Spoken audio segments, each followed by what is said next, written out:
So if you guys are fans of any wrestling game, then you're going to want to pay attention to this because in the spring of 2023, and just a few months from now, there's a game that's going to be coming out for your mobile device called GM Universe. And what this is going to allow you to do is exactly what it sounds like. Become the general manager of your universe. You can buy and sell superstars. You can compare your progress to others and attempt to become the best league in the world. You'll be able to create superstars, teams, factions. You'll have a financial overview. Again, you can buy and sell the superstars. You can come up with your own league logo, come up with a weekly show name. This league is really yours to customize. So if you love wrestling or you love even fantasy football, this is the best of both worlds. In the spring of 2023, look out for General Manager Universe. It's GM Universe for short. It'll be available on Google Play and the App Store. And if you want an early preview of what this is going to look like, I put a link to the YouTube channel in the description of this show, or you can just search on YouTube GM Universe. This is WWE superstar Drew McIntyre, and you're listening to the WWE Podcast. The champ is the one that everybody wants, me. Becky Lynch is going to WrestleMania. Claymore! Austin 316 says I just whipped your ass. This is my honor. You're going to acknowledge me. Hey everybody, welcome to the WWE Podcast Mailbag. Today is Wednesday, December 21st, although by the time I release this, it'll be Thursday, December 22nd, 2022. This is the Mailbag, and of course, patrons get priority placement in the show, so that's another perk to go on Patreon if you'd like, as well as ad-free everything, because you guys get priority placement. And speaking of priority placement, let's start with the patron. Someone we haven't heard from in quite a while, Uncle Chris. So here's what he says. He says, "Hey Matt, after a long absence, I'm back. At least a bit more at your great wrestling show. I'm happy to support you also in the new year. I'm sure it will be an awesome year for WWE fans. I feel things will happen we may not even think of. I must say, for my taste, I like the current product a lot. It feels good. I see the change. It takes a long time getting out from the Vince McMahon time. We still need patience, but that's totally fine.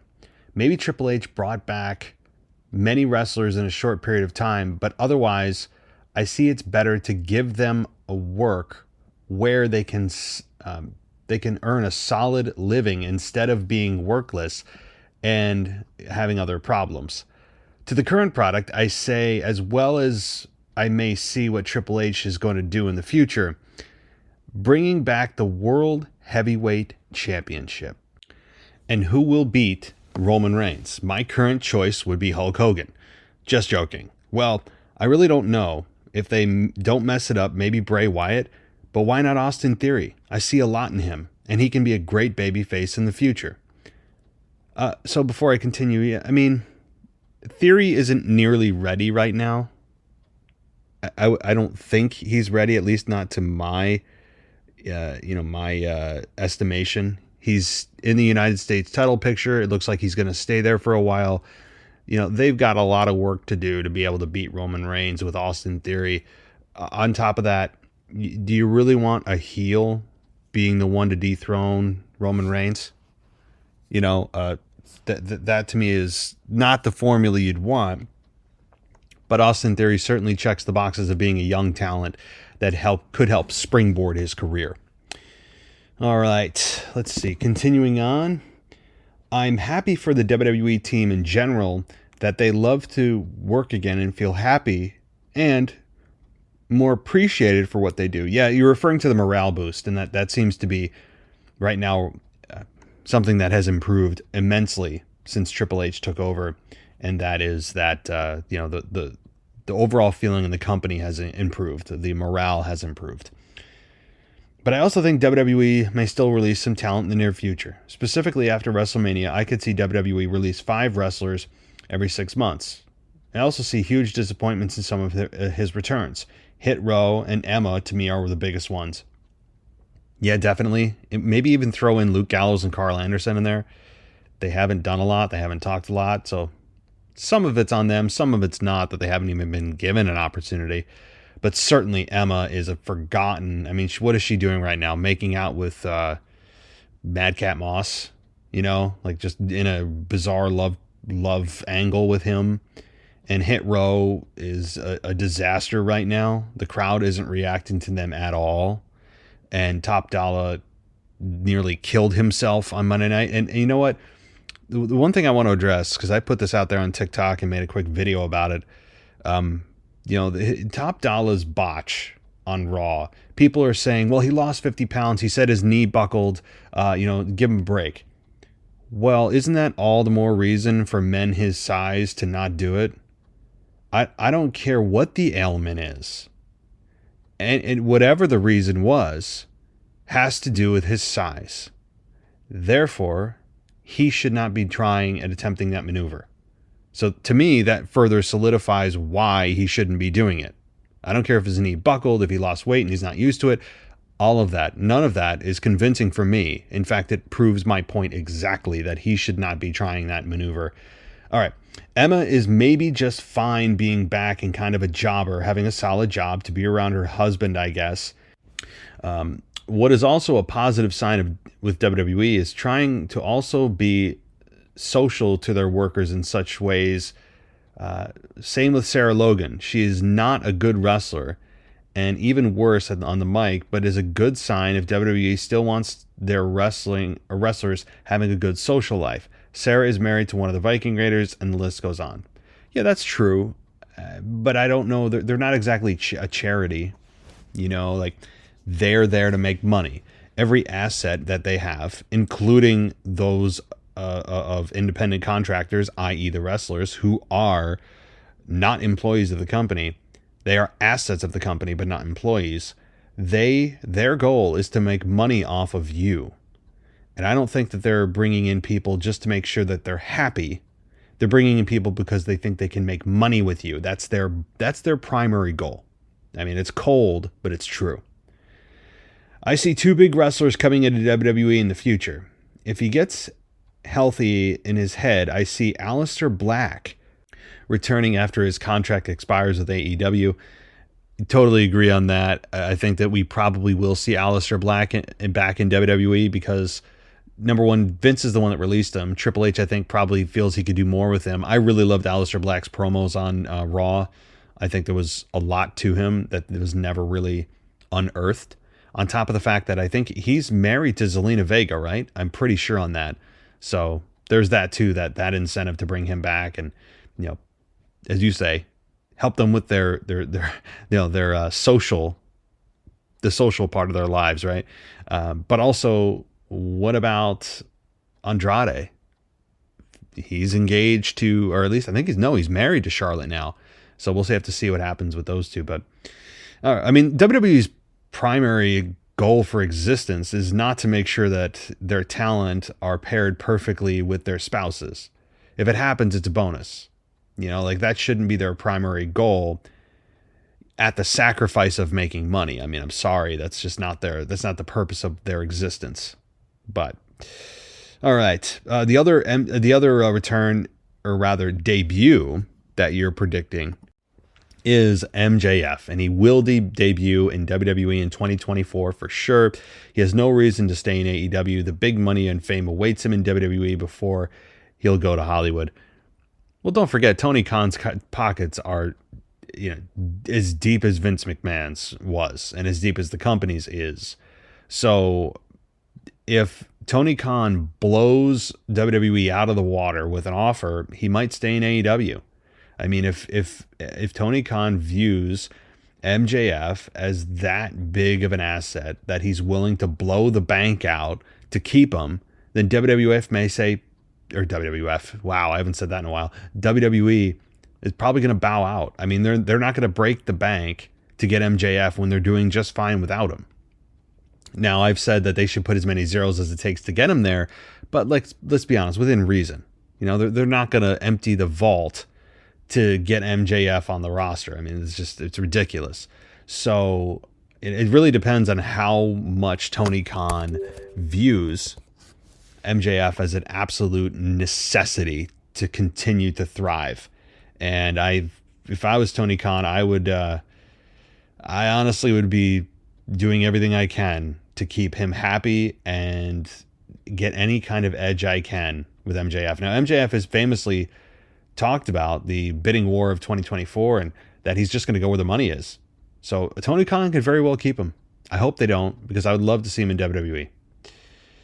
Maybe it's weird, but I see Alexa Bliss and MJF as a couple in a Christmas evil comedy.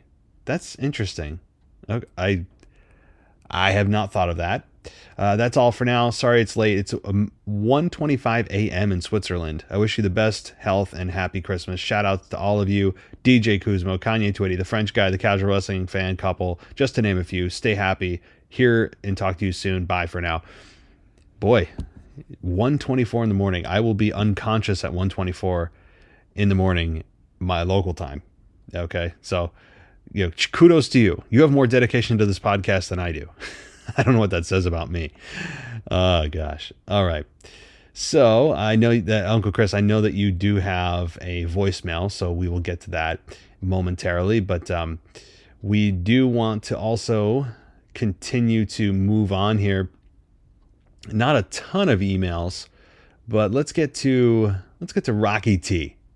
And he says, checking in once again, the one and only Silver Fox Rocky T.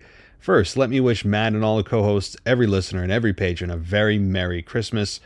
So I heard your thoughts on Finn and Edge for Hell in a Cell at the Rumble. I do believe this rivalry warrants the cell, but I also feel it's too soon for a Hell in a Cell match. Under the Triple H regime, but consider this. It may and should be the only Hell in a Cell match we see in 2023. First of all, yeah, I 100% agree that it's still too soon.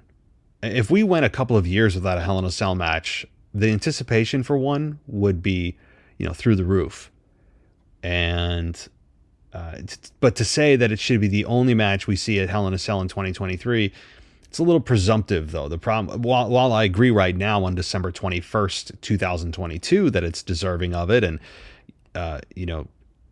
it would make sense that it is in the cell, I would hesitate to say, if given the option, that it should be the only match at Hell in a Cell for an entire year, because who's to say in 3, 4, 5, 6 months there's not a rivalry that's so hot that you were like, oh man, I wish we didn't blow our Hell in a Cell match on Finn and Edge. You don't know what's coming down the line in a year. So that's why I'm saying it's presumptive. It's not wrong as it stands right now. I'm just looking outward. In 6 months we could be talking about something that's like, oh, this rivalry would be perfect for the cell, right? We don't know. On the note about Hell in a Cell, what two women could you see in the cell when we finally do get a women's Hell in a Cell? That's a good question. One that's deserving of it? None right now is the answer. So it's not an easy answer. Becky Ronda, I think, is, because of the history there. See, the thing is, you have to have history in order to qualify qualify for the cell. You have to have at least 2 matches under the belt. It has to be a blood feud. There doesn't have to be a championship involved. And in fact, I prefer non-championship matches in Hell in a Cell, because the Hell in a Cell is built for brutalizing. It's built for personal issues. To me, that the cell with a championship involved is kind of oil and water for me for some reason. I don't hate it. It's just I always feel like it's a blood feud finale, not focused on the belt. But that said, I think Becky Ronda, given the history, and that they have not had a one-on-one match yet, which is insane. All right. Matt, do not be sorry for not wanting to see Goldberg make another in-ring return. The man has been past his prime for years now. He is not a safe worker. There's nobody on the current roster that wants to see him in a match and he absolutely should not be taking up anybody's spot in the Rumble. I'd rather see the finger poke of doom before ever seeing Goldberg botch another jackhammer. So I totally agree. And, I think it's time for it is time for rapid fire from Rocky T. Hey, how'd you like that? I actually took the time to find a gunfire sound effect. Lots of them out there, and I'm sure there's better ones, but trust me, the other ones were really bad. All right. Anyway, so you said, yes, after 2 women's tag teams, once they are officially a tag team, no registration necessary. Alexa hitting Bianca with the flower vase made me pop so hard it scared the dogs. I love heel Alexa Bliss. The brainbuster that Sammy delivered to AJ on Raw was picture perfect, and Bronson Reed's tsunami splash on Dexter made my son ask me if Dexter was going to be okay.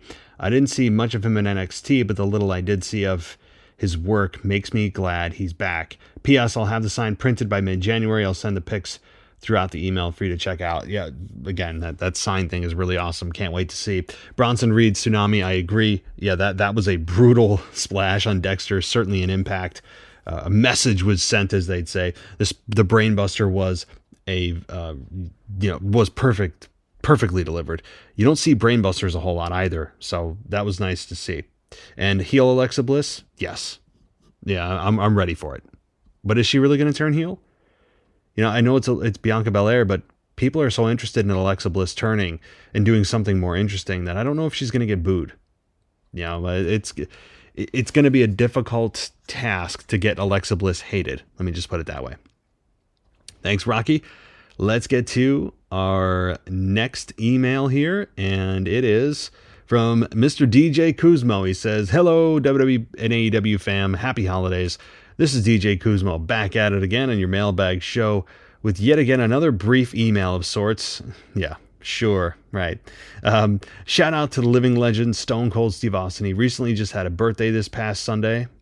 Happy birthday to the Texas Rattlesnake and himself, Stone Cold Steve Austin. Question to you, Matt, as a fan of the Attitude Era and Stone Cold. In your opinion, what is one of your favorite of many Stone Cold Steve Austin moments in the Attitude Era? Oh my God. I mean, are you trying to get me to talk for 5 hours? All right, just a few. The Austin McMahon feud was probably one of the best feuds in all of professional wrestling. That is in any era, in any generation, probably the hottest feud ever. I would put it up against even Austin Rock. I really would. Of course, Austin Rock was brilliant in the ring, but there was no villain more hated than Vince McMahon at that time. Some of the moments of Vince, one of the funniest to me is Stone Cold driving the Zamboni into the arena, taking out the audio for the show, by the way. That's something that I think either people don't know or forgot. When Austin drove the Zamboni into the arena that night to take out the corporation, or at least, I don't know if they were the corporation yet. It was just Vince and his cronies, Pat Patterson and Gerald Briscoe. But he took out one of the audio cords to the show. So once Austin, you could see him do it. He accidentally, the Zamboni wrapped around one of the audio cords and you couldn't hear anything for several minutes. But Austin drove the Zamboni to the arena after he was screwed out of the WWF Championship at the time. And I believe it was at Breakdown. It was the night after Breakdown when McMahon had his, quote, master plan. And I believe it was. And Kane and Undertaker ended up double pinning Austin for the championship. Vince stacked the deck against Austin. Austin finally lost, but there was no clear-cut winner because both men covered Austin. So we still didn't have a WWF champion. And Austin just drove into the arena, crashed the Zamboni into the ring, and then flipped everybody off, jumped off of the Zamboni, and just beat Vince McMahon down. I believe that was actually in Detroit. I don't know how I remember that. But having him, the pop that he got, and his music didn't even hit, but the pop that he got, just look up Stone Cold Zamboni. I mean, that's one of many. And anything with Vince and Austin was awesome. Even the what stuff when Austin came out of the heel turn was fun. Having him go on a rampage when he came back from the injury in 2000 from his neck injury, and going on a rampage of trying to find who ran him down was a lot of fun. Stunning Foley, stunning Flair, when Flair was the GM of Raw, or co-owners with Vince or all that. So I mean, there's just so many, DJ. I got to stop because I don't want this to be too long. I mean, that's such a loaded question. It brings back so many good memories for me. So if you were to fantasy book a match with an Attitude Era Stone Cold against a wrestler of the current era, who would it be and what would be the stipulation? Yeah, that's a loaded question, but I don't know if I'd have any stipulation. Austin's matches don't need stipulations at this point in his career, because if this match was, if you were to take Attitude Era Stone Cold and stick him into today's product, I really don't know if I'd put a stipulation on it, because his name value would sell the match itself. I would love right now to see, I mean, of course, Austin and Roman Reigns would be so much fun. Austin and Seth Rollins would be a lot of fun. Austin and Brock Lesnar, a match that can't believe that never happened. Austin, John Cena, how has that not happened?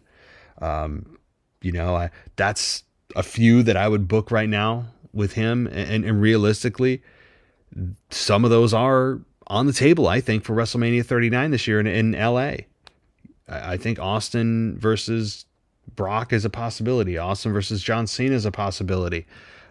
These are on the table. And if you look at Stone Cold's Instagram, I don't think he's really, being too secretive about it. He's busting his ass right now trying to get into shape.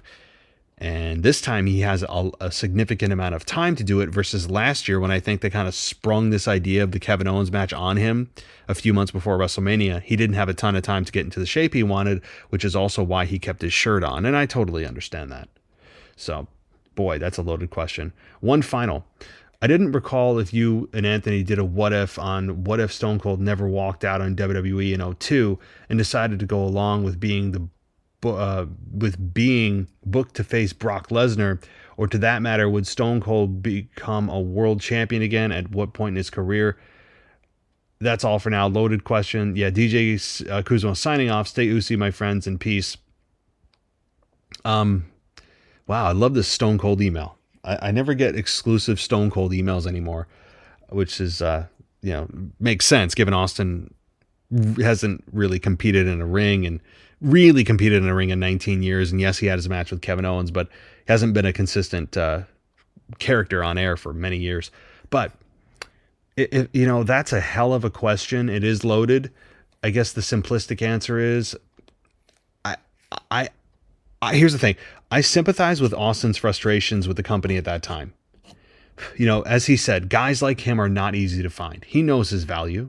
Of course he does.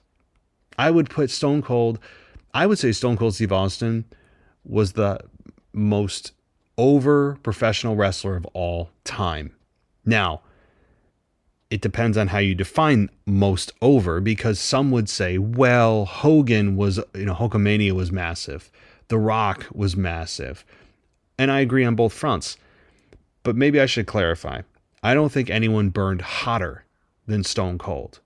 He may have been there for a shorter period of time, no doubt. But I don't think anyone in the history of pro wrestling, in any era, in any promotion, burned hotter than Steve. Ever. To this day. And he still gets the reaction nearly that he did back in the late 90s, early 2000s. But your question, if he never walked out in 2002, I think his career would have been done still shortly thereafter. I mean, just because he didn't walk out doesn't mean that, say he didn't walk out, that doesn't mean his body's suddenly healed. And a lot of his decision, most of his decision for him to retire was because of his body failing and having neck problems again. And his knees were acting up, and like he was beat up, burned out. So he might have even called it quits before WrestleMania in 2003 with The Rock. Maybe. But I totally sympathize with Austin being frustrated with creative at that time to put a match like Brock Lesnar, who was, tearing crap up at that time, to put him in a match with Stone Cold in the quarterfinals of a King of the Ring tournament on Raw. That is stupid creative. I know Austin was burned out. He wasn't in great headspace, but that is a dumb decision. And I get his frustration with it. Did he act appropriately on it and just walk out? No, of course not. But I still think, even though he wasn't in a good headspace at that time, that is a stupid decision by Vince to do that. All the money left on the table. There's no build. It's just, yeah, and I remember that was in Atlanta, Georgia, and the substitute for Austin was Bubba Ray Dudley. I remember random things like that. But would Austin become a world champion again? I don't know. I mean, that's a tough one. Because we had at that time Brock Lesnar become undisputed champion at SummerSlam 02. So do I think that we probably would have gotten Brock Austin? We might have been cheated out of that because Austin didn't return until No Way Out 03 in Montreal, just before WrestleMania. So we probably got cheated out of a Brock Lesnar Austin match at some point, yes. I think Austin's decision to leave really, for that 6, 7, 8 months, whatever it was, of taking his ball and going home, really had a ripple effect and stole a lot of potential of what we could have seen, including Brock versus Austin. Do I think he would have been world champion again? No, I do not, because I think he knew he was at the end of his career. And he wouldn't be able to hold up to the pressure and the demand it would take on his body at that point. So, all right. Good question, though. I like that topic. All right. A couple more emails here, and we'll transition to voicemail. Let's see. Where do we go? We're going to Robert here from the Ringside Podcast, and he says, first, who do you think the biggest faction in WWE history is? To me, it's Evolution. It helped build 2 new stars in Orton and Batista. And where do you see the Bloodline rank as far as all-time factions? So, yeah, Evolution... Well, let's look at it this way. The factions are meant to build singles stars, just as tag teams are on a smaller scale. Factions are meant to build stars to go off on their own because that's where the most success is seen, is singles. It just is. Definitely Evolution is in the conversation. The Hart Foundation is in the conversation. D-Generation X is right up there, maybe number 1 as well. I mean, you can make an argument for number 1. To me, D-Generation X is probably the most influential. Again, you also had to tell me, what are your parameters for saying the biggest faction? The one that drew the most money, the one that lasted the longest, the one that produced the most single stars? And then how do you define or measure the single star success that came from the faction? Like, I know I'm getting really deep, but in general, for me, the most impactful and the most the faction that also produced big stars, mega stars, legendary stars that came out of it are DX and Evolution. And as far as the Bloodline ranking all time, I'm going to reserve that until the Bloodline is no more. I know it's a cop-out answer, but until I see what the Bloodline has to offer from start to finish, I can't really judge that. As it stands, if the Bloodline disbanded today, I would say that they're in the top 5, but they're not 1, 2, or 3. Okay, because we still haven't seen the single star requirement come out of that yet. Solo Sikoa just recently joined on. Sami Zayn's just starting to come into his own on there. And Jimmy and Jay, I think, are forever a tag team. So, for me, that still is out or up for debate, and the jury's out. Okay, second, do you ever think we'll get an invasion-style pay-per-view between AEW and WWE? To me, with McMahon no longer in charge, I could see Triple H being okay with it. WWE is all about the money, and it would be a huge money grab. It could also bring more eyes to AEW with their declining numbers. I say no. The reason is, this is a very one-sided beneficiary. And AEW is the one that needs WWE. WWE doesn't need AEW. Yes, it would create a lot of buzz, no doubt about it. But is WWE really going to gain anything out of this? Other than a quick pop in ratings? No, but AEW might. There's more to gain for AEW than WWE. That's the problem. They aren't on level playing field yet.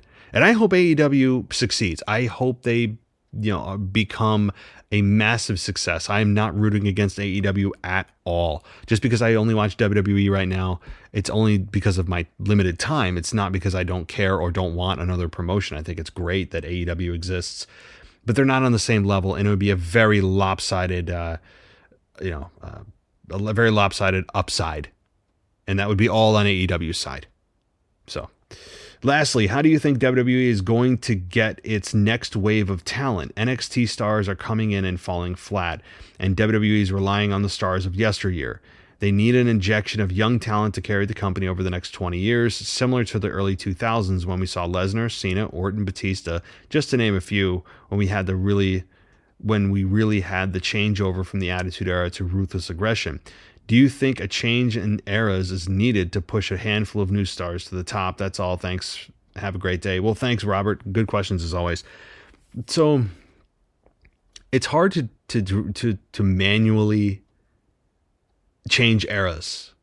It's not something that's easily done. It's usually more of an organic thing that just kind of happens. Now, Vince McMahon's ushering in of the Attitude Era was a clear-cut, promo by Vince. We all remember that promo by Vince ushering in the Attitude Era in 97. That doesn't happen very often where WWE makes a statement like, here's a new era, because, like the reality era, right? The TV PG era, those kinds of things. Well, while the PG era was dictated by the TV PG rating, the reality era, which I think is what we're in right now, kind of happened organically. I guess it may depend also on what do you mean by new era? What era? What would be the nature of this era? What would be in this era that we don't have now? You're saying young talent, but like, where's this new talent coming from? We don't have OVW and their farm system to just pull from. And that legendary class that you mentioned of Lesnar, Cena, Orton, and Batista that came up in 2002 that will never be duplicated again is a rarity. That is an anomaly. That is the exception to the rule that you cannot count on happening. And young stars are the lifeblood. That's how you continue the machine. That's how you keep the WWE and any promotion afloat. Because the stars of yesteryear, not a good way to sustain your success. It may pop a rating, but they're not here for a long time. They're here for a good time. And they're here for a paycheck, i.e. The Rock, i.e. Stone Cold, Brock Lesnar. Talent that can still have matches, but very rarely do. And there's a reason for that. And you can't rely on them like Vince did for so long, and really for too long, I think he did. And now NXT has a great farm system. That's their own homegrown farm system. But they always need an injection of talent. That's just an ongoing process. It's not just like something that they decide to do every 5 to 10 years and just have this pool of men and women who are in their late 20s or mid 20s sitting and waiting, and all of a sudden they just release them at once like a tidal wave. It's something that's ongoing little by little all the time. So, all right, Robert, thanks so much. And let's see. I've got one more email here from Levi.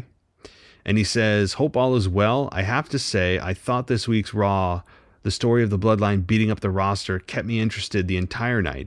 And it got me thinking when the Bloodline attacked the OC, what if instead The Rock or Kevin Owens or Rhodes or even Seth, could AJ Styles be the one to win the Rumble and end Roman's streak?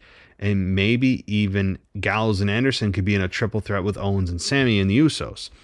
I would also like to share my idea on who will become the breakout star of 2023. I think it will be LA Knight, and we will all have to let him talk to us. Yeah, but that's all for today. So, first of all, yes, as far as the LA Knight thing goes, I think he's going to be a big star right now. I may eat my words shortly, but certainly he is. I didn't think I'd be this big of a fan as LA Knight as I am right now. I love what he's got to offer. His promos are very believable. He feels like he's been doing this for 30 years. His in-ring work is very good. His character feels like it's really him. I have no problem with LA Knight. I look forward to hearing from him on a weekly basis. Will he fall to Bray Wyatt? Probably. But your theory about Owens, or rather Gallows and Anderson being in a triple threat with Owens and Sammy and the Usos, probably not. Because the story will get watered down if Anderson and Gallows are there to just fill a spot, but the story's really about Owens and Sammy and the Usos, which it should be because that's a big turn for Sammy. I wouldn't want Gallows and Anderson there if the story is truly about just Owens and Sammy. And as far as AJ being the one to beat Roman, I see no evidence of that. unfortunately. I think they look at AJ as this, he's a good hand. He's past his prime. It won't do anything for his career at this point. They're not building around AJ. So that's unfortunate. But I think that there's a run left in AJ. I just don't think it's the massive victory that would be beating Roman Reigns. So, and ending that streak. I know I thought I had one more email, guys, because I know that, let's see here. I know somebody else emailed me earlier in the week, and I don't want to forget it. It is, let's see. Oh, Thomas White. So he emailed me earlier the week and he said, "This is going to shock you, but Uncle Howdy is Bill Carr, aka Dutch from Ring of Honor. They built the same, and the funny thing is Uncle Howdy's entrance is the same thing. Basically, they hold their jacket the same as well. Here's the major thing. He looks like he's with the Wyatt family already. So you're thinking he's the guy. Wow. Yeah, I mean, so if you look up ROH Dutch on Instagram, he looks exactly like him. That's a great catch, Tom. I really appreciate that. I know nothing about Dutch from Ring of Honor, but if anyone wants to go and do some research, I think you make a case. Wow. Yeah. He's like a doppelganger to Bray Wyatt. Wow, that's crazy. All right. Well, that does it for the emails. And right now I'm going to take a pause for the cause here and do some magic editing. And I will be back with the voicemails.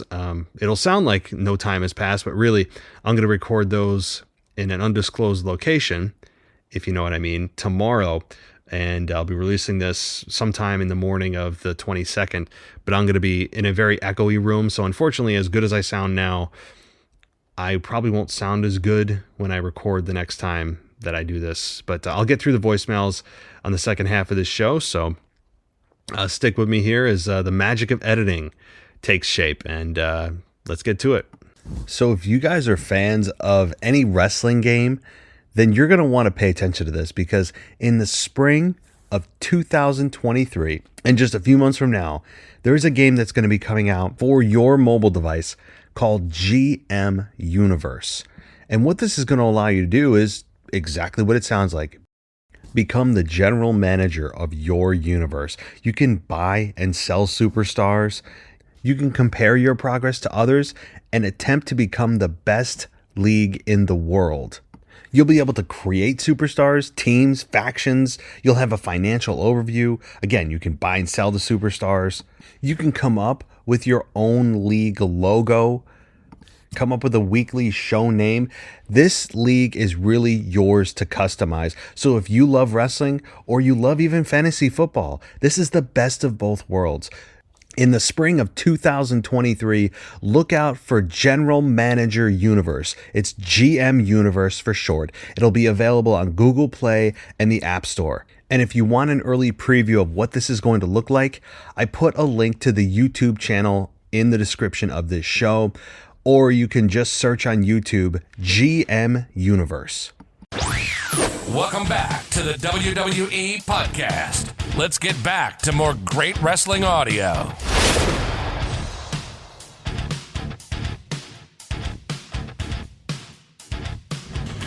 Hello, WWE Podcast. It's Sharon from Israel, and I am back. Now that we have the Triple H regime, he took me back, gave me money, gave me WWE contract, and now I'm one, and I've officially returned to the WWE Podcast. Thank you, Triple H. Hello, Matt. And yeah, and I'm back after a great, maybe the greatest episode of SmackDown in years, not just of 22, in years. I said so much progress, so much development. How can this not Bray Wyatt? Oh my God, I can't believe I saw that. I was so much happy when I saw Bray Wyatt in the ring and Uncle Howdy not in the ring. two separate persons. Oh my god. Damn, that feels good to see something like that. And progress with John Cena. John Cena is coming back to wrestle. Yeah, man, so much good to see John Cena. So much good to hear about the eggplant emoji. Great, was good to see SmackDown. Even the Ricochet and Gunther match was great. Okay, this is the few minutes for SmackDown. We'll do another record on Wednesday after I will see Raw. And that's it. Sharon from Israel is back. Hello again, Matt. And now I want to talk about what happened in Raw. First of all, this is Sharon from Israel, in case you didn't understand who I am. First of all, the bloodline that are fighting all over Raw, it was nice. I mean, there are 4 of them, and like every time they came against another single man of Raw, so it's not that much of a show that they have a lot of force. But it did show that the bloodline has control all over WWE, and we can find them all over the place. Second of all, I gotta say, although you don't love the fact that Rhea Ripley is busting the ass of all the men that she's fighting against, the intergender match against Akira Tozawa was a nice and surprising thing to see. I think it's a thing of a Triple H regime, and I hope it will be more intergender fights. I don't know what will be, but I think that Rhea Ripley, although she's always like winning and like never get beat down by the man, it's a first step for having more consistable and good matches between men and women. I don't know if there anything like that, but maybe because of it we'll have more great matches between men and women. So anyway, this was my second message. I sent my first matches on SmackDown a few days ago. I hope you will see it. And that's it. Thank you. It is great to come back to your podcast, and have a good one. Hey Sharon, I hope you're doing well. It's been quite a long time since we've heard from you. I hope all is well over there in Israel. And I just, first of all, I want to say, be careful driving. It sounds like you're hitting the pedal to the metal there.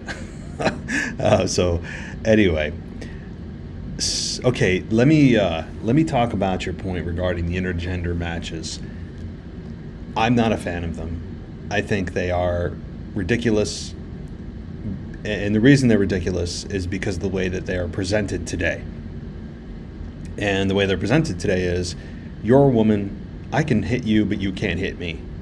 Until that belief, that philosophy, or that presentation is modified, where the men can actually defend themselves, I want nothing to do with intergender. Because all we're going to see in intergender matches is the women beating on the men hesitant to hit back because they're a woman, which is preposterous. And that's the dynamic. And then the woman's going to win. End of story. And it's ridiculous.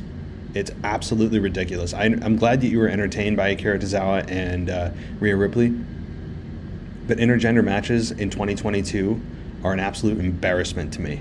You know, that I'm on the complete opposite end of the spectrum with this. I hate them until they actually bring some realistic elements to this. Okay, it's just, to me, it's enough is enough. All right, but you enjoyed the Bloodline on Raw. That's good. You are excited about John Cena coming back. Yeah, I mean, it's not a surprise. You know, when he came back for Raw several months ago, he alluded to the fact that he's not done with wrestling. He's probably going to have more than one match, so it's good to see him back. And I did not enjoy his promo, though. I thought his promo was the worst version of John Cena trying to be funny. When John Cena tries to be funny, it's, to me, just the worst version of himself. He's never funny when he tries to be. Talking about eggplant emojis and stuff. Like, how old are we? I mean, is he going to talk about Snapchat next? You know, whatever the kids are using these days. I mean, it's, to me, I like serious John Cena. I like the John Cena that cuts A+ promos, and he can cut A+ promos. He's amazing on the mic, but when he tries to be funny, it's to me, again, and if you enjoyed him, great, but to me, it's the absolute worst version of him. Yeah, and the last point about Uncle Howdy being a separate character from Bray, yeah, I think we're all happy that while Uncle Howdy's identity was not actually revealed, that it's now process of elimination rather than just a reveal, meaning we know it's not Bray Wyatt. So that's a positive. I think if it was an alter ego of Bray, it would have been the absolute worst. So, because we've seen the alter ego versions of Bray. We've seen that play out with The Fiend and others. So, all right. Thank you so much, Sharon. Hope all is well. Let's get to our next voicemail. Hey, Matt. It's finally, again, Uncle Chris from Switzerland after a very long time. I want to say hello to you again. I've been super busy. I have a lot of things to do in the future as well, but now I got a few more time in the future, and I want to ask if you want to talk with me someday again in the next, let's say, 2 months. It's great to hear you all the time. I still listen to your podcast every week. I love your show still. I'm your fan, and thanks for all your co-hosts and listeners who are calling in mailbags and something like that. It's still great to listen to everything. Wrestling makes fun a little bit more every week when I listen to your show. And I'm well. My girlfriend is well. Our child is well. Everything is so well so far. But some things will change next year. But it's another topic. I hope you're doing good. I have just one thought for everything. I'm very happy Vince is gone. I'm very happy about the Roman Reigns thing. I'm very happy about Alexa Bliss. I like her pretty much, and I hope this time she gets the chance to do it better as the first time. I'm very happy for kind of everything what happens sometimes. I mean, did wrestlers get now pretty good chances better as before? Okay, some of them. But some of them don't take the chance really seriously. Yeah, and I'm still as well disappointed like Triple H maybe is. Hit Row is for me the number one disappointment of all. But I'm still very happy about the new era, and I'm very curious about WrestleMania, the first WrestleMania, who's not under Vince McMahon's charge. Incredible to think about that. I hope it will be. We are not at April now, but I hope it will be. I listened or heard something like that. Well, Matt, I hope everything will be fine in the future. I will talk with you much more in the near future now on Mailbag and such stuff. And maybe also, again, have a good show with me. 1 hour or 2 hours, I don't know. I don't care. Stay healthy. Many greetings to you all, to America and all the listeners in the world. Take care. Bye. Well, Uncle Chris, it is good to hear your voice, and it's like the return. This is the return episode. You know, a lot of you guys that I haven't heard from in a while are coming out of the woodwork, and it's great to hear you. And yes, I would love to be able to reconnect and do a show with you over the next month or two. And no doubt we can talk offline about times and things like that, because our time zones are certainly not exactly compatible, right? Your point about Alexa Bliss, that's a good way to phrase it. That she's getting a redo.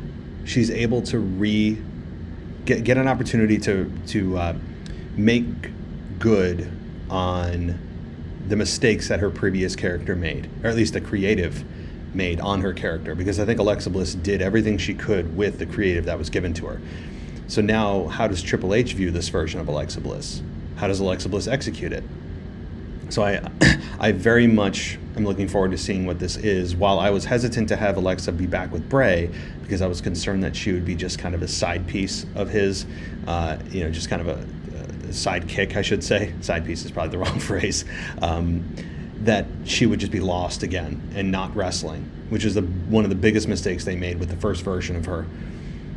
I hope that Triple H has a much better vision for it, and I think that he does. I have faith, and we'll have to see what comes of that. But yeah, it's a redo.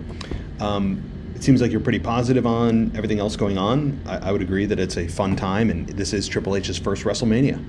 So that is going to be fun to analyze when you look at what are the differences between a Triple H WrestleMania and all the rest. Maybe there's not going to be a whole lot. We'll have to see. But thanks, buddy. I hope all is well with you. And we are going to get to that next voicemail. Here we go. Hello, WWE Podcast World. This is DJ Kuzmo back at it again on your Mailbag show. Recorded to you live on a Wednesday morning, and we are continuing on with the Veer Mahan Report. And we're going to get there, but before we get there, I want to give a shout out to none other than my boys from the Enter the Lab podcast. I'm talking about Fort Summer. I'm talking about Elvis Escobar. Elvis Escobar, he is a loyal patron of the WWE Unofficial Podcast. And these guys, they just celebrated their 1-year anniversary of the Enter the Lab podcast. Now, guys, ladies, if you are looking to listen to a podcast that's talking about pop culture, that they have their hot takes and they want to talk about other things in terms of what's going on in the news, and you don't want to have just a one-side perspective of what you see on CNN or any other news outlet, check out my guys on the Enter the Lab podcast. I'm talking about Fort Summer. I'm talking about Elvis Escobar every single week. Every single Wednesday, they drop a brand new episode, consistently doing what they do. So shout out to my brothers from the Enter the Lab podcast, Fort Summer, Elvis Escobar. Shout out to you, my guys. Keep doing what you're doing. I don't know if you're going to be listening to this episode of the Mailbag, but I'm just throwing in my 2 cents and throwing a shout out to you before I get to the Veer Mahan Report. Now, the Veer Mahan Report did take place last night on NXT, but we did not. I checked every outlet. I checked YouTube. I checked Twitter. I even looked at what's going on in the Bleacher Reports to see if Veer Mahan did show up, and there was no sighting of the end this year. There was no sighting. But regardless of what happens, we will still get to what's going on his social media. So Veer Mahan posted a couple of days ago on December 7th. He said something about what's in the shadows will always come to light. I don't know what that means, but that is a profound statement from my guy, Veer Mahan. And of course, I checked to see what's going on his Instagram, and for what I see, it looks like Veer Mahan is coming back. He's coming back into form, because I did mention to you guys last week that he has a minor injury. So on his Instagram, there's a little short video clip of him getting his legs warmed up. Getting that cardio worked up in his legs, because I don't know how long he hasn't wrestled in such a long time. And I can't wait to see the continuation of the storyline of the Creed brothers and the end this year of Veer Mahan and Sangha coming up hopefully next week on NXT. I know that this is coming down to the end of the year, so I'm going to end it on here, guys. I hope you all have a blessed day, a Merry Christmas. Shout out to all my Jewish friends. Happy Hanukkah. Happy holidays to everybody. And peace. All right, DJ, here we go. Thank you for your enthusiastic voicemails as always, and keeping us up to date on the latest news regarding the Indus and Veer Mahan and the Creed brothers and that program that's going on. But with Veer Mahan on the sidelines and things have taken a pause, it's good to hear that at least the injury to Veer Mahan is progressing. If he's showing that he's working on his legs and things, that's good news. The tag team division certainly needs it on all fronts. NXT, SmackDown, Raw, tag team division as a whole, especially for the women too. It just needs help. It just consistently needs help. So thank you for that. And the Enter the Lab podcast, I have not listened, but I would encourage you guys that you can take DJ Kuzmo's endorsement to heart. he knows his stuff, and if you guys want to check out the podcast, and I would recommend that you do. And I think that it'd be a nice change of pace. If they drop an episode on a Wednesday, then that means yesterday would be the time that they actually released it. They did just release their latest episode. I think they have about 50 or so episodes out there, and all of them 5-star reviews. I mean, how many podcasts do you have that have all 5-star reviews? Mine have, I think I'm like 4.1 out of 5, and I've got a lot of people that hate this show. A lot. But a lot of people that love it. More people love it than hate it, but you don't get too many shows that have a 5-star rating across the board. So thank you, DJ. Thank you for your voicemails and your updates. And I am going to look forward to your post-Christmas voicemail if you can. I know people are certainly busy next week, but I hope you and your family and everybody enjoys their Christmas. All right, let's get to the next voicemail. Hey, it's Kyle from Baltimore. So I wanted to talk about Bray Wyatt and this whole situation since he came back. Now, I personally have never been a fan of Bray Wyatt, and I never will. And this even proves why, because you have this guy with doing these different characters, and sure, I know people may like it, he's finding it intriguing, but at the end of the day, it's a wrestling show. He's going to have to wrestle. He's going to have to feel pain. He's going to have to, if he can't be the exception to the rule like you have when you have Becky Lynch or Rhea Ripley or Roman Reigns, Seth Rollins, all these people who have incredible matches and promos to get behind the matches. For Wyatt, it ends up having some great matches for those wrestlers. But with Bray Wyatt, he's just a character. He's a really good character, but his matches aren't all that great because he doesn't want to feel any pain, and he's just too. I think back to what Seth Rollins said in his interview that no one can focus, no one can even grasp the character aspect of Bray Wyatt, can understand the character of Bray Wyatt. He's so all over the place within his character that I don't know where he's going to end up doing.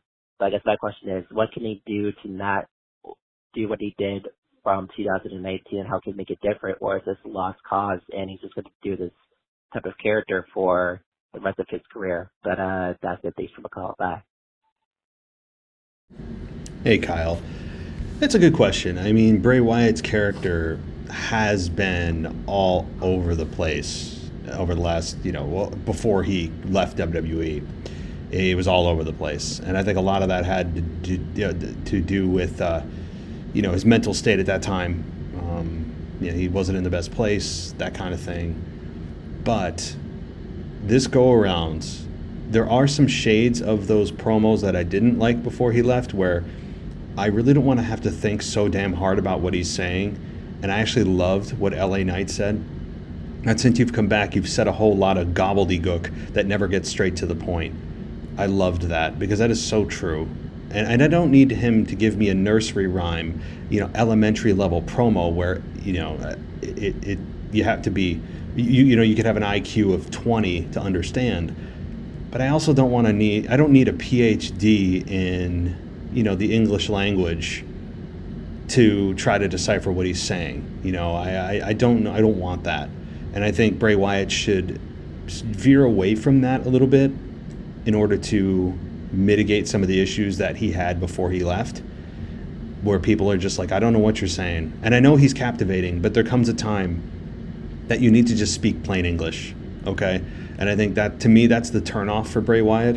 And people may say, oh, you just don't want to put the time in. Yeah, you're right. I don't want to sit there and have to think and really dissect into it, because it's an entertainment show. I don't want to be told how to make the watch. Just tell me what time it is. That's why people watch entertainment. Don't tell me how to make the watch. And so I think at times Bray loses the audience with what he says because they don't understand what he's saying. And I think that the Uncle Howdy thing is at least progressing, and I know your criticism of him not wrestling is a valid one, but at least he's now getting physical with LA Knight. They're actually, he took a beating for the first time, since his return a couple of months ago. But it's time. I agree. He needs to get in the damn ring. And let's, the payoff can't be that monumental that they need to continue to burn this and burn this and burn this. So, but we'll have to see. I mean, I'm still engaged, but there are some unfortunate flashbacks that I'm having with the current Bray Wyatt character that are the negative things that are still lingering with his character today. But all right, thanks, Kyle. Let's get to our next one. Silverback, Rocky T. What's going on, everybody? So, listening to the current state and Raw review and everything, we're mentioning again about Uncle Howdy. I heard you mention a couple of names, Cameron Grimes, Redbeard, Eric Rowan, Bo Dallas. You even mentioned Randy Orton. Let me tell you why it can or cannot be these guys. Uncle Howdy came out, Eric Rowan, Randy Orton, both too tall. Bo Dallas, yes, maybe, but if you're familiar with Cameron Grimes and his NXT work, he wears a vest as part of his ring gear. When he comes out for his entrance or when he's doing a promo, he'll tug on the vest with both his hands at the chest level. If you silhouette him next to Uncle Howdy when he was making his entrance, doing the same thing with the laughter, tugging on his jacket, it looks very similar. So I think it may be Cameron Grimes based on the rumor. And for all you people who thought or didn't know anything about LA Knight, I'm very familiar with his NXT work. Love that dude on the mic as a heel. I like him now where he's at as a tweener. And if you thought that he was going to be a rollover for Bray, then you're wrong. Bray, yes, is a superstar. Don't forget, LA Knight is a megastar. Dude is on the rise. I think this is the perfect program for LA Knight to, get on the main roster and show what he can do. Whether he takes a loss or not, which he probably will, that's just what it's going to be. But just like your point of Ricochet, in a loss, they can still have a good showing, and it can still be a win for you. I think the same thing will happen for LA Knight. In a loss to Bray, you will still show as a win. It will still elevate him. So excited for that to happen. I actually really hoping it happens at the Rumble, but who knows? I mentioned last week about Alexa maybe being Uncle Howdy. We've crossed that out now that we've seen Uncle Howdy in person. But again, based on the way he made his entrance, tugging on the jacket with his hands, Cameron Grimes does something very similar. Also with the tip of the hat. They have the same body frame, so that's where I'm leaning based on the rumor that it may be Cameron Grimes. Maybe not everybody's familiar with him, but at least he's not from another promotion, and us, the universe, don't know nothing about him. So if you're not familiar with him, just do your NXT homework, watch some highlights. All right, everybody, that's it. Hey, Rocky T. So let's go through this here. If it's Cameron Grimes, cool. But I would agree that most people probably don't know Cameron Grimes' work. They might know the name, but they don't know the body of work. And I would agree that we should all, including myself, do some homework on him, even if he isn't the Uncle Howdy reveal. I think he's somebody that we should follow because he eventually will make it to the main roster, no doubt. But here's the thing. The longer that this disguise or this build goes of who Uncle Howdy is, the higher the expectation. And Cameron Grimes isn't exactly a guy that you would lead to the crowd going, oh my God, and buzzing about, right? They just go, oh, it's Cameron Grimes. Once the reveal happens of how Uncle Howdy came out in a week or two and takes his mask off and it's Cameron Grimes, the in-person audience, most of them would probably go, huh? Who is this? That's not the reaction you want for a storyline like this.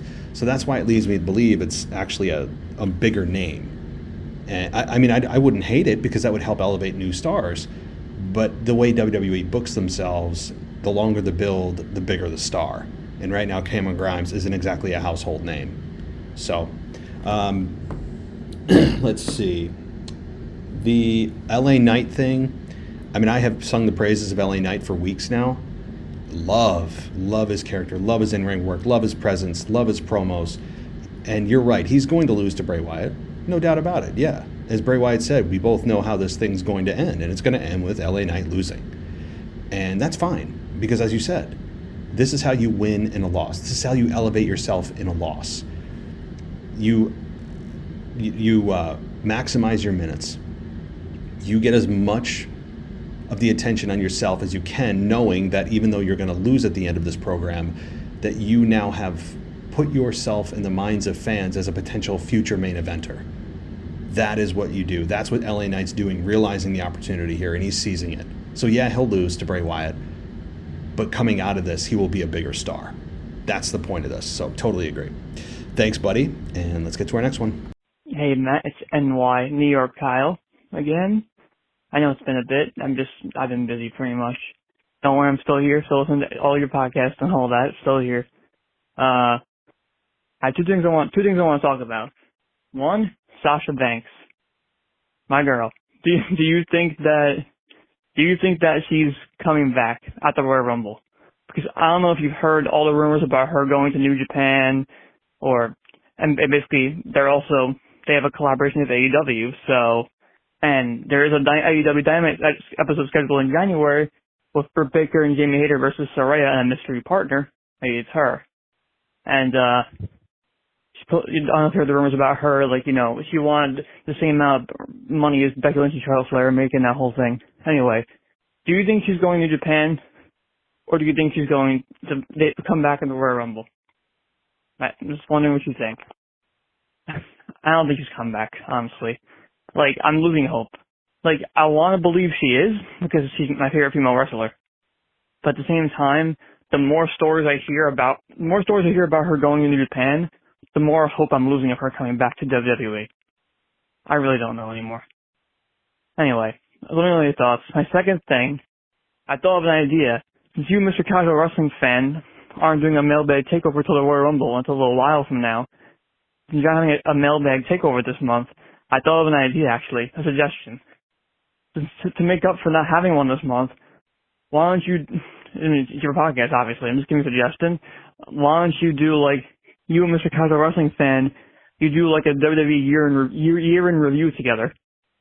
In replacing the mailbag takeover this month, you look at WWE 2022 year in review with him or something. Just a suggestion. That's it. If I'm not on the mailbag next week, I guess I'll see you next year. But yeah, that's it. Talk to you all next time. All right, New York Kyle. Two very big topics here. First of all, Sasha Banks to WWE, AEW, New Japan. So the fact that you're losing faith and that these rumors, which I have seen floating around, that she's going to go to New Japan, that she could be Saraya, i.e. Paige's mystery opponent in AEW, and now people are losing faith that she could come back to WWE. Well, if she's coming back to WWE, wouldn't that be the point, to float those things around? So you can make the case that while you're losing faith, and others probably are as well, wouldn't that be the way you want it for a surprise return in WWE, where people are just off the trail? They just kind of gave up and go, yeah, she's probably done. She's going to another promotion or just not coming back at all. Wouldn't that be the state of mind you want people in before you return to WWE? So just some food for thought. I'm not saying she's going to. In fact, I would agree she's probably not gonna, given that her attitude has been, especially on the way out, that she's kind of done with this place. But with Triple H in charge, who knows? I'd give it a 25% chance she's a surprise entrant in the Rumble this year. They certainly need the women, the bodies, to cover that 30 number. Every year they struggle and have to bring back, the stars of yesteryear to get to that number 30. But I'd give it a 25% chance. I think more than likely she either stays out of wrestling or she goes to AEW, or I don't think she'd go to New Japan, but probably AEW. But I'd give it a 1 in 4 chance she is a return at the Rumble. So don't completely give up, because this could be the exact frame of mind that they want you in to set you up for that surprise return. So you could be totally set up right now. So thanks, Kyle. Oh, wait, and your suggestion about Mr. Casual Wrestling Fan and myself doing a year in review. Well, I'm a step ahead of you.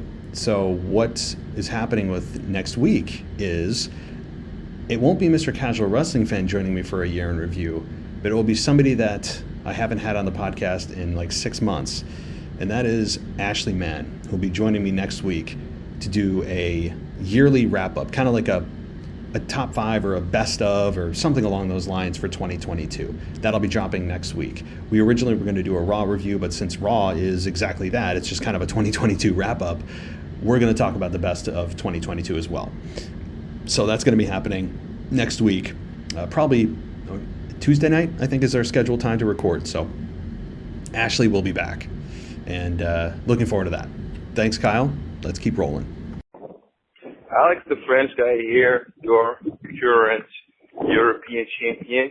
I wanted to react to my last audio last week about the wrestling psychology. Of course, Matt, we won't have time to discuss this on some episodes, so let's give you and give me the opportunity to talk about right now, even if it's for like 2 minutes or so.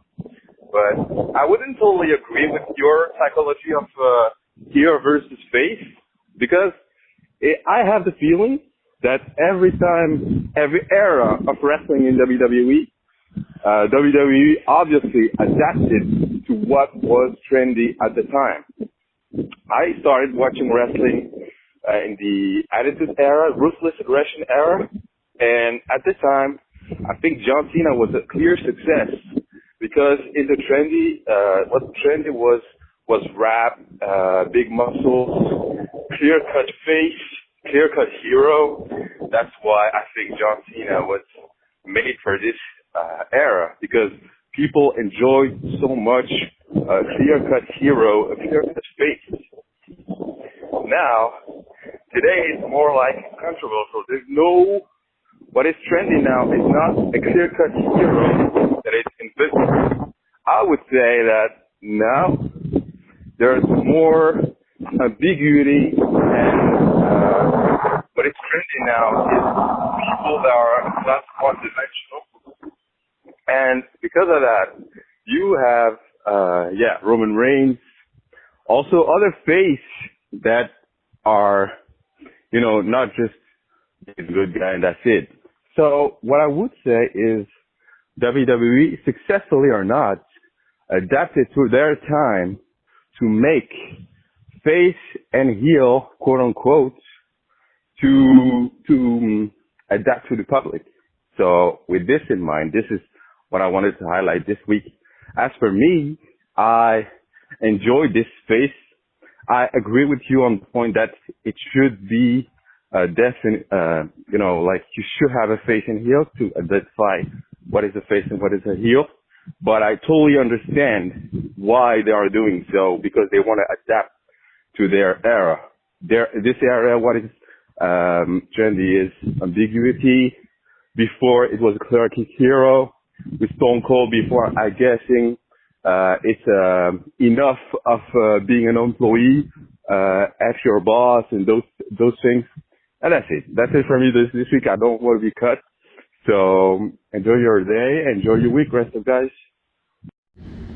All right, Alex. Thanks for the response, and hope all is well over there. The heel face dynamic, I mean, I'm not going to change your mind, you're not going to change mine, but I like how we differ here. My point is that while who people cheer for may change, the faces of the top baby faces and the top heels may change, human beings and their psychology don't. Their nature, as human beings, we cheer and boo certain actions, certain traits, right? Like, what we deem as good and bad does not really change. We would all agree that cheating, lying, and stealing are bad. Those are traits that are generally looked down upon. Now, Eddie Guerrero, of course, famously somehow made that into a comedic, endearing trait. He made his career off of lying, cheating, and stealing. But he did it in a way that was very charming. And he didn't do anything vile. Like, he would cheat to win, but it was done in a way that was entertaining, not in a way that was designed to make you angry. So the ones that are the malicious intent of lying, cheating, stealing, those are never cheered. You know, those things that we deem good and evil don't change.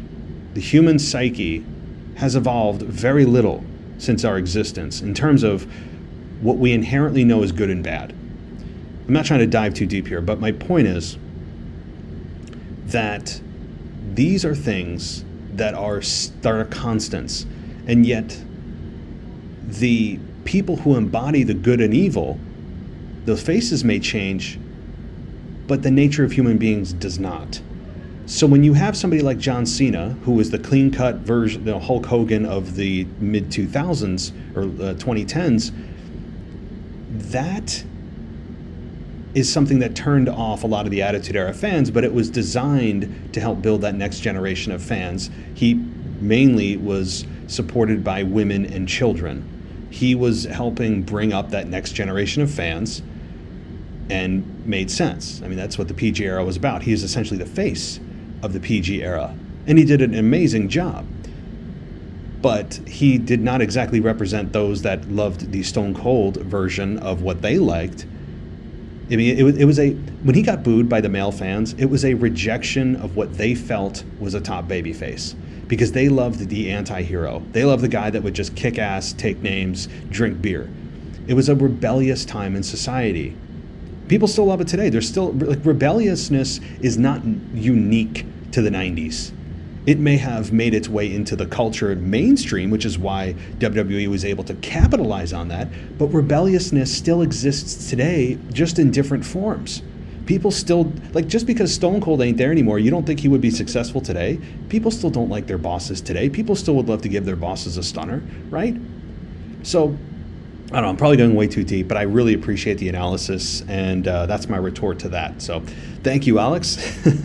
I hope all is well there, and looking forward to hearing from you, and let's keep going. Hey everybody, this is Robert from the WWE Ringside Podcast. I got a couple questions for you, Matt. First one is, who do you see as the breakout stars of 2023? For me, I think they're obvious. I would say Rhea Ripley and Austin Theory are going to have really big 2023s. I also think we could see Montez Ford possibly towards the end of 2023, kind of pushing towards 2024. That's the first one. And the second question I have is about the Elimination Chamber. If we're doing Rock and Roman at Mania, do you see the Roman being in the Elimination Chamber like he's done before?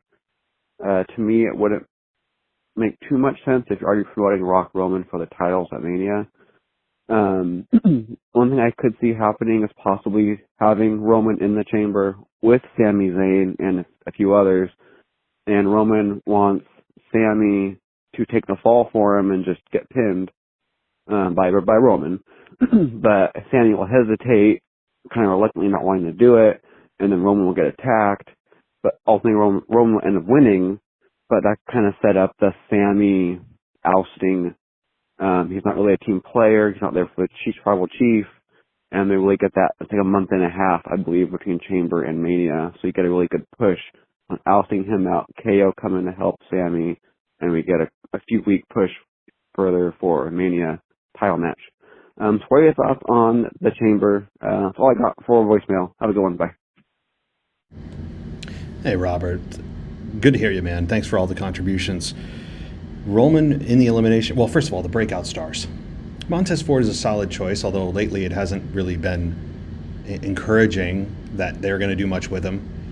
I think Gunther, while he kind of was a breakout star of 2022, could continue to evolve into a mega star in 2023 and potentially challenge for the championship, regardless of who the champion is. I think he could, and maybe just continue on a crazy long run with the IC title. That's definitely possible. You know, I look at Austin Theory. He definitely could be. Rhea Ripley certainly.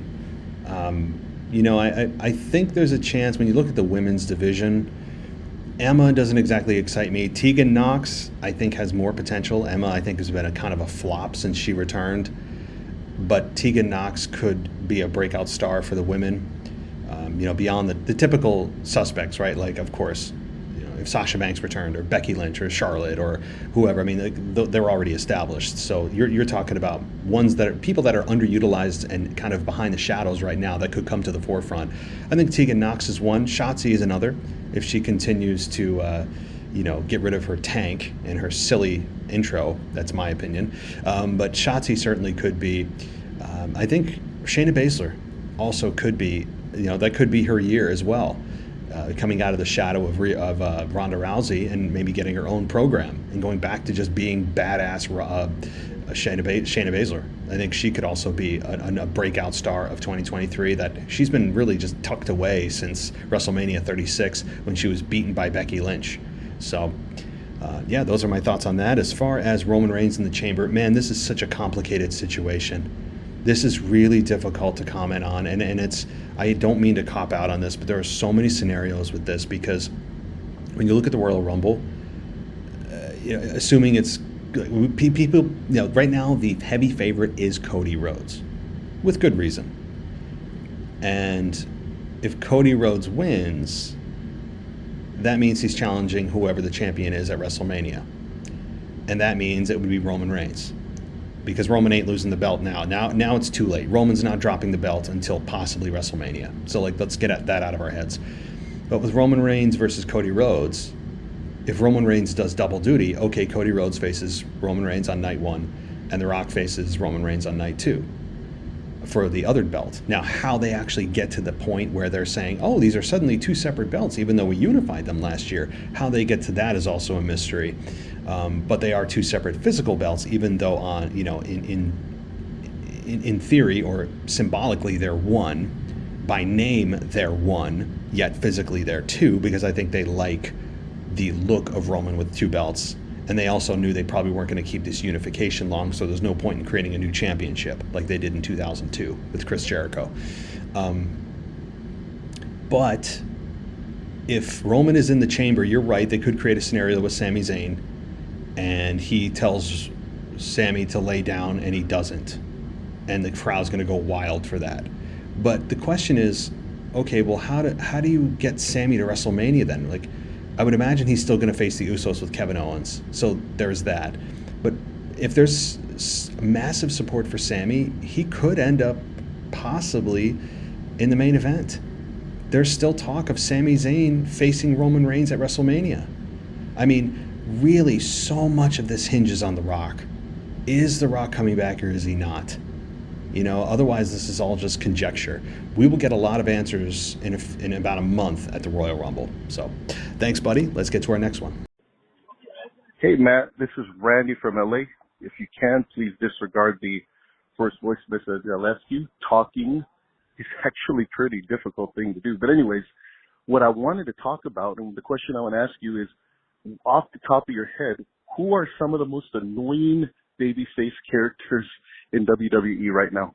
For me, let me tell you the first one that comes to mind, the one that I've been just really getting worked up about every single time I'm watching Monday Night Raw, and that is the EST, the most annoyingest wrestler in the biz, and that's Bianca Belair. I can't stand this woman, especially that little booty smack thing she does. You know, when the opponent misses her, she jumps off on the second rope and sticks her butt out and smacks her butt. I can't stand that. Anyway, super annoying. I love what Alexa Bliss did to her on Monday night. Just, man, it really, I loved it, especially these past few weeks. You know, I go back to maybe about 2-3 weeks ago, right after War Games, when when it was EST, Asuka, and Bliss all gathered round for that interview, and Alexa was in another world. But the EST taking credit for everything. You know, I brought Becky Lynch back. I won War Games for my team. These are my girls. Like, you can slowly see Alexa Bliss's face starting to go into just into another world. And so, man, it was felt so good. But anyways, my question is, who are some of the most annoying babyface characters right now for you? And let me tell you, second to Bianca Belair has to be that snitch, Johnny Wrestling. All right, thank you. Bye. Hey, Randy. Well, yeah, Alexa, or rather Bianca Belair, if you think about it, is a heel character. I've said that before. I mean, how do you call yourself the best, the greatest, the fastest, the strongest, the toughest, the roughest, all that crap, and yet still be viewed as a babyface? And she still gets a babyface reaction, but on the turn of the flip of a coin, she could be a heel because she already is a heel character. It's just masked in a great athleticism, a great look. She's good on the mic, and people respect her. That's what it's being deodorized by. And you're right. I mean, the ass slap and all that stuff is obnoxious. And that would be, I think, a fun turn with Bianca Belair going heel. Why not? Have that be a heel turn at WrestleMania. That'd be fun. Have her retain the championship and turn heel. Cheat to win. Why not? Bianca Belair has had a great babyface run. Let's have some fun with her as a heel. Absolutely. But she, to me, well, she's maybe in my top 15 or top 10. I mean, New Day, of course, is my number one pet peeve of all time in wrestling ever. I don't need to go into that. The Street Profits at times annoy me. They're red cups. They're constant just backstage bantering, not really being involved in anything, interesting.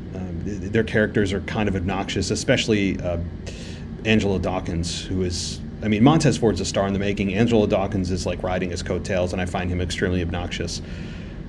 Ricochet, I don't like his character. It's a little bit too goody two-shoes for me. Same with Rey Mysterio, believe it or not. I think he's too wholesome.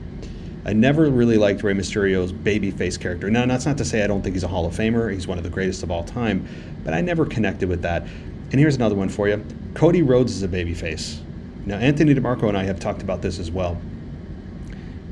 And people will cheer for him when he comes back. People, he'll get a massive reaction. And I know that Anthony and I are in the minority on this, no doubt.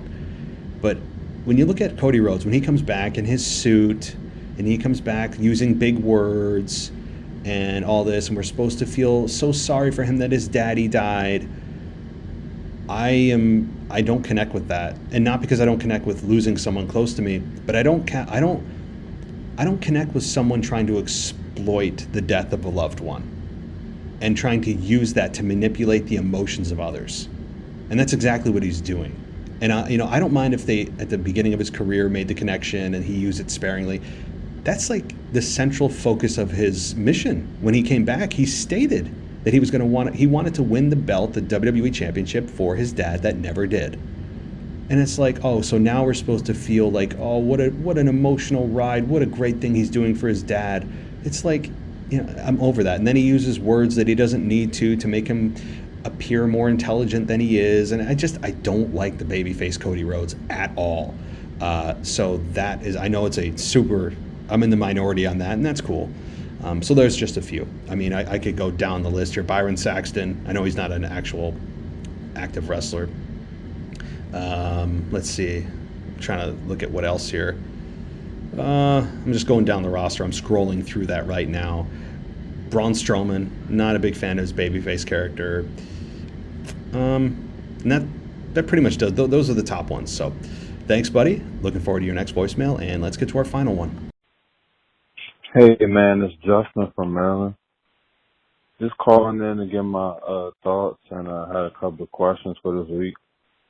So first, I want to get my thoughts on the Cena return. I didn't get a chance to last week, but I'm definitely interested, and I'm definitely excited. Cena's definitely one of my favorites. So I'm interested in the finish of the tag match.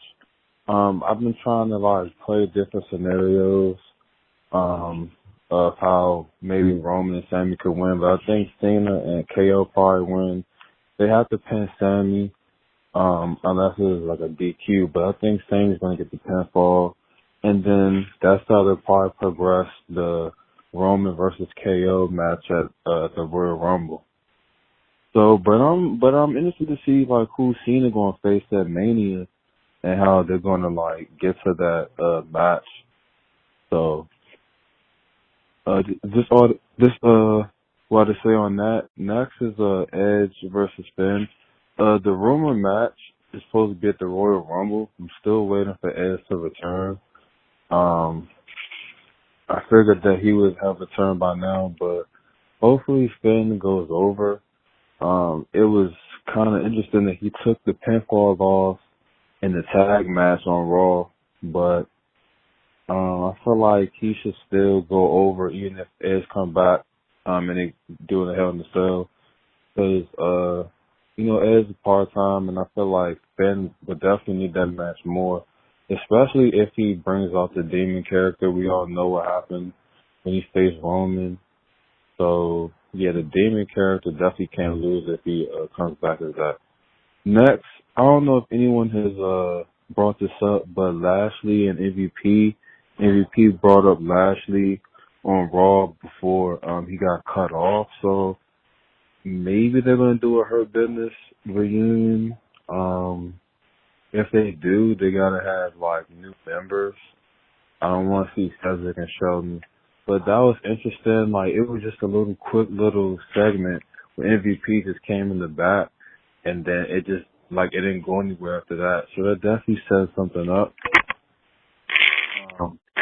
And finally, Drew McIntyre. He's injured right now, but I'm sure he'll be back at the Rumble. I was thinking maybe he could take the title off Gunther if they're going to go with Gunther and Brock at WrestleMania, because I don't want to see Braun take the belt from him. So I'm definitely looking forward to see who Drew's going to be going up against. Hey, Justin, got cut off again, but great voicemail as always. And could it be Gunther and Drew? Yeah, it absolutely could be.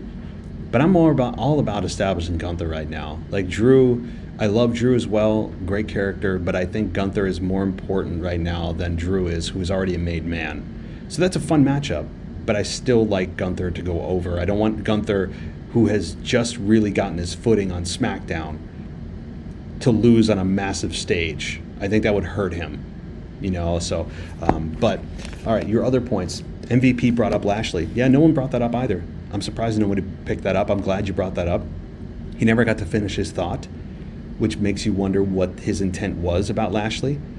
The Hurt Business, I don't know. Could it be a Hurt Business reunion? I really hope not. I mean, just because, like you said, Cedric and Shelton are long gone in terms of being relevant.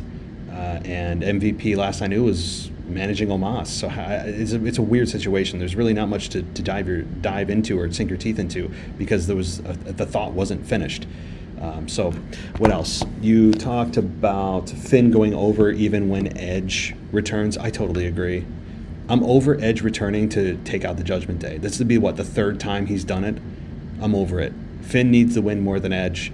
Do I think it'll happen? No, because I think WWE looks at it as Edge could go on to face someone even bigger at Mania. And that leads me into my next one. What about Edge versus Cena at WrestleMania? Or Edge, or rather, Stone Cold versus Cena at WrestleMania. There are rumors of Stone Cold floating around. I won't dive into that, but Edge and John Cena, they have a long history, a very storied history, a great history. But I don't know who'd play the heel in that one. Maybe there isn't a heel. It's just babyface, and that's okay. We've seen that before too. So, we've seen Rock Austin. They were both babyfaces at WrestleMania 17. So, and lastly, who takes the pin in this tag match on December 30th in Tampa? You're right, Sami Zayn has to take the pinfall here. And I think what's going to lead to that is maybe there's a stipulation put into place on SmackDown this week or on the show itself on the 30th, where if Roman loses, he has to put the belt on the line against Kevin at Rumble. And maybe Adam Pearce is coerced into that. And that way Sami Zayn takes the pinfall. Roman doesn't take the loss, so his streak of not losing continues. But also, you have Sami now costing the Tribal Chief a championship match where he has to defend it against Kevin. Therefore, you potentially start the downfall of Sami Zayn in the bloodline. Now, like, that's where the crack starts to really form. You know, the trust starts to go away, all that kind of stuff, where Sami Zayn could start his free fall after that. So, all right. Well, thank you, of course, Justin. Thank you to everybody who contributed this week. A lot of voicemails this week, and hope everybody enjoys their Christmas, safe, happy, and I'll be back next week. I know that it's a Christmas week and people are off, and then New Year's and all that, so I'll still try to do the same number of shows, same co-hosts and things like that, and we'll see what pans out. But I hope everyone enjoys their Christmas, and I will talk to you guys next time. So if you guys are fans of any wrestling game, then you're going to want to pay attention to this, because in the spring of 2023, and just a few months from now, there's a game that's going to be coming out for your mobile device called GM Universe. And what this is going to allow you to do is exactly what it sounds like. Become the general manager of your universe. You can buy and sell superstars. You can compare your progress to others and attempt to become the best league in the world. You'll be able to create superstars, teams, factions. You'll have a financial overview. Again, you can buy and sell the superstars. You can come up with your own league logo, come up with a weekly show name. This league is really yours to customize. So if you love wrestling or you love even fantasy football, this is the best of both worlds. In the spring of 2023, look out for General Manager Universe. It's GM Universe for short. It'll be available on Google Play and the App Store. And if you want an early preview of what this is going to look like, I put a link to the YouTube channel in the description of this show, or you can just search on YouTube GM Universe. Thanks for listening to the WWE Podcast. Don't forget to subscribe on your favorite podcast app so you don't miss a show, or head to WWEpodcast.com. And for all of these shows ad-free, head over to patreon.com/WWE Podcast. Until then, we'll see you next time.